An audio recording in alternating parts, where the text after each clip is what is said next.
Bonjour à tous, j'espère que vous allez bien. Je suis super contente de vous retrouver aujourd'hui dans cette nouvelle vidéo qui sera une vidéo un petit peu expérimentation. Vraiment, je vais tester des nouvelles choses et on va voir ensemble si ça rend bien ou pas du tout. Comme d'habitude, il n'y a aucun suspense parce que vous aurez vu le titre et la miniature. Mais en gros, j'ai pris un vieux rideau comme ça que j'ai trouvé dans vous savez, une boutique associative type un peu Emmaüs, etc. Les ressourceries. Donc j'ai pris un rideau en voilage de couleur un petit peu orangé comme ça et on va la transformer en pelote et ensuite on va l'accrocher pour voir si ça rend quelque chose de stylé ou pas. Pour information, l'idée ne vient absolument pas de moi. En fait, l'année dernière, je suis allée au salon du DIY.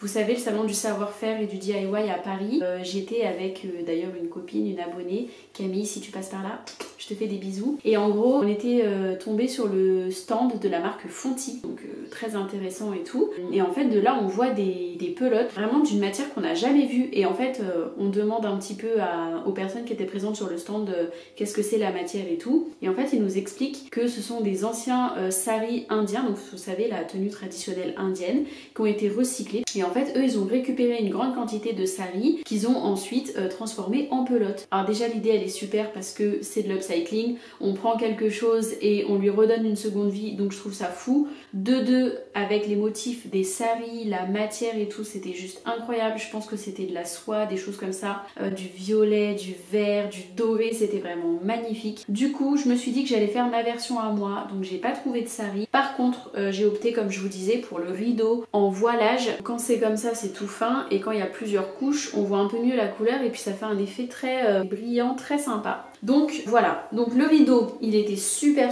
long, c'était juste un rideau, c'était pas une paire. D'ailleurs, je l'avais payé genre 2 € je crois, même pas, je me souviens plus. Donc un grand rideau. Et en gros, j'ai déjà commencé à tailler des bandes dedans. Premier essai, j'avais fait une bande assez fine, genre peut-être comme ça. Je trouvais que ça rendait pas très bien. Deuxième essai, j'ai essayé une bande un peu plus épaisse, ça rendait mieux. Donc là, je vais vous montrer. En gros, je suis en train d'en faire une pelote. Donc j'ai enroulé mes morceaux autour d'un bout de carton et j'ai fait des nœuds classiques pour fermer. Hein. J'ai rien fait de très particulier. Par contre, elle commence où ma pelote? Ah mince, non, j'ai défait du mauvais côté. Ah bah c'était sûr, fallait que je fasse une bêtise. Non, ça c'est le bout, c'est la fin. J'ai fait des petites encoches au ciseau pour pouvoir, vous voyez ici comme ça, pour pouvoir m'y retrouver un peu plus facilement. Le seul hic, j'ai l'impression, c'est qu'avec cette matière de voilage, on a pas mal de petits fils. Je pense pas que vous allez réussir à voir. Plein de petits fils comme ça qui sortent du rideau. C'est ça qui me fait le plus peur. Mais bon, en tout cas, la technique, c'est tout simplement de venir couper des bandelettes dans la largeur de votre rideau. Et moi, c'est pas du tout égal, c'est pas du tout droit, c'est pas du tout parfait. Mais je pense que c'est ça aussi qui fait que c'est sympa, c'est de faire un truc pas trop compliqué. Donc je vais terminer, vous voyez, il me reste pas beaucoup. Je pense que j'ai l'équivalent de 8 bandes là à terminer. Et ensuite on passe directement au crochetage de la matière. Parce que j'ai pris un peu d'avance sur cette vidéo pour pas qu'elle soit trop longue. Mais voilà, j'ai trop hâte. Alors bien évidemment, si vous avez des ciseaux de couture, ce sera beaucoup plus simple pour vous. Moi, j'ai que cette paire de ciseaux minuscules. Donc je mets un temps fou à couper. Et en plus, ça fait pas un découpage très propre. Mais écoutez, on fait avec les moyens du bord. Donc vous voyez, ça donne ça. Et ensuite, je viens tout simplement faire un nœud. Un nœud tout simple, hein, je me prends pas la tête. Je fais un double nœud que je serre bien fort pour attacher les morceaux entre eux et je vérifie juste qu'ils se barrent pas. Je tire très fort. Et ensuite, je viens couper l'excédent pour que le nœud se voit pas trop à la fin. Puis l'excédent, je vais le jeter, mais voilà. J'enroule autour de ma pelote faite maison. Et puis je vais continuer comme ça jusqu'à ce qu'il n'y ait plus de rideau.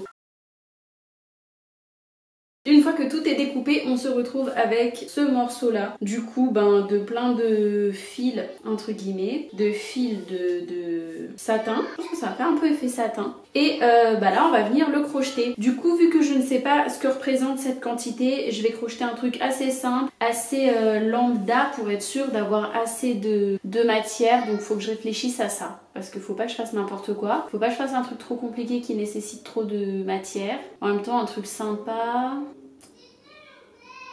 Je sais pas trop. D'ailleurs, avant de commencer à faire mon projet ou quoi que ce soit, je vais faire un petit échantillon pour voir ce que ça donne. Donc je commence par faire un nœud coulant. Je prends mon plus gros crochet, donc c'est le Clover Amour en 5.5. J'avoue que j'en ai un qui est un peu plus gros, mais je l'ai pas là ici, donc bon, je vais faire avec ce que j'ai. Ah, c'est assez gros! Alors, est-ce que je vais réussir à crocheter sans trop de difficultés? Ah, c'est pas mal rigide, j'ai l'impression, quand on le crochette. Je vais continuer à faire mon échantillon, donc je vais faire des demi-brides pour voir ce que ça donne. Ouais, le rendu est déjà assez sympa. Je pense que si j'avais un crochet plus épais, ce serait un tout petit peu plus simple parce que du coup, mes bandes de tissu, elles sont assez épaisses. Voici ce que donne l'échantillon de près. Donc en vrai, c'est sympa. C'est assez rigide. Par contre, j'ai galéré parce que mon crochet est vraiment trop petit. Par contre, le rendu, il est super sympa. Franchement, j'aime bien et ça rend... Vous voyez, quand le voilage, il est fin, ça fait très transparent, mais quand c'est crocheté, ça fait un joli orange comme ça, pas trop pétant. Et par contre, il y a pas mal de petits fils. On les voit par exemple ici ou ici. Et ça, je me demande si en passant un petit coup de briquet comme ça va pas les enlever. Parce que vu que c'est de la matière synthétique, je me dis que ça peut s'enlever assez facilement. Voilà. Écoutez, je suis plutôt contente du résultat. Ça fait très sympa. En vrai, si je pense que si on fait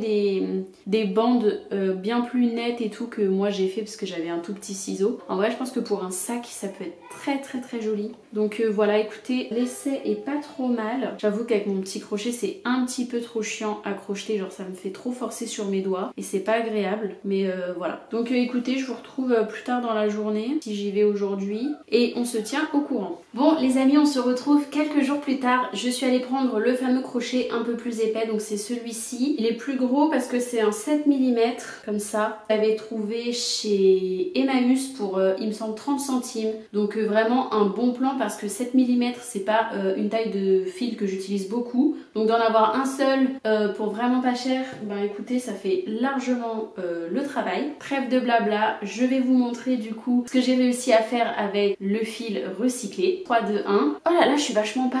J'ai mis la lumière artificielle parce qu'il est... quelle heure il est? Il fait beaucoup trop sombre pour...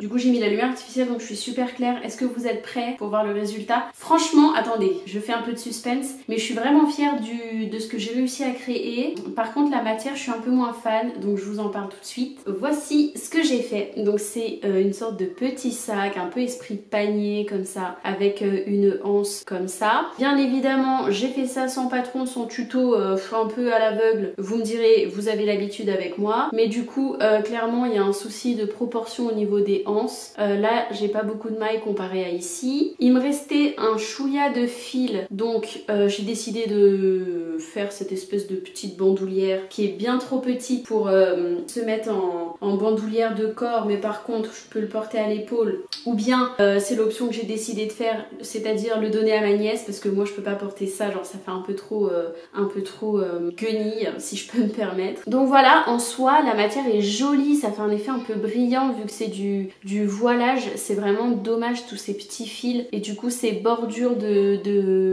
qui sont effilochées, genre je sais pas comment j'aurais pu couper pour que ça passe pas effiloché, mais ça aurait pu être très sympa parce que quand même s'il n'y avait pas tous ces petits défauts, le modèle il rend super bien. Donc écoutez, c'était une bonne première fois je dirais, à tester avec du coup d'autres fils et peut-être essayer la prochaine fois de rester sur la même entre guillemets technique, donc en coupant les bandes, mais après peut-être venir à la machine à coudre, faire un petit rebord pour que la matière soit beaucoup plus nette, propre au bord. Je sais pas si vous voyez ce que je veux dire, mais pourquoi pas tenter une prochaine fois avec peut-être un voilage un peu rose, ça pourrait être très très très sympa. Et en plus c'est pas si long que ça à faire, donc c'est pas mal.